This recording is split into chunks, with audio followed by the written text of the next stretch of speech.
결론부터 말씀드리겠습니다. 나이가 들수록 비밀로 해야 하는 것들은 바로 나의 경제 상황, 건강 상태, 과거의 실수들입니다.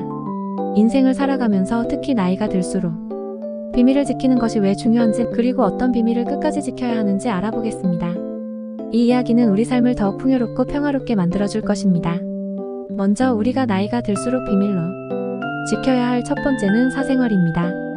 많은 분들이 가족이나 친구들에게 자신의 모든 것을 이야기하고 싶은 충동을 느낄 때가 있습니다. 하지만 사생활을 너무 노출하면 그것이 나중에 약점이 될 수 있습니다. 사생활을 지키는 것은 나와 내 주변 사람들을 보호하는 일입니다. 때로는 가장 가까운 사람에게도 말하지 않는 것이 오히려 더 나은 경우가 많습니다. 사생활은 지켜야 할 소중한 자산입니다.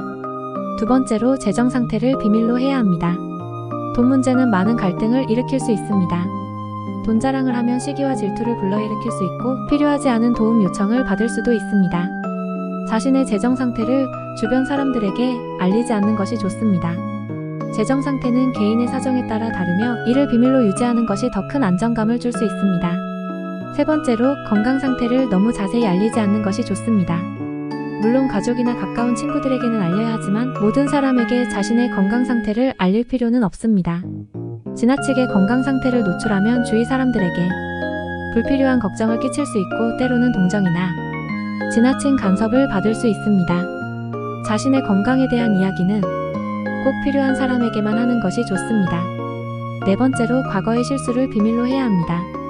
모든 사람은 실수를 합니다.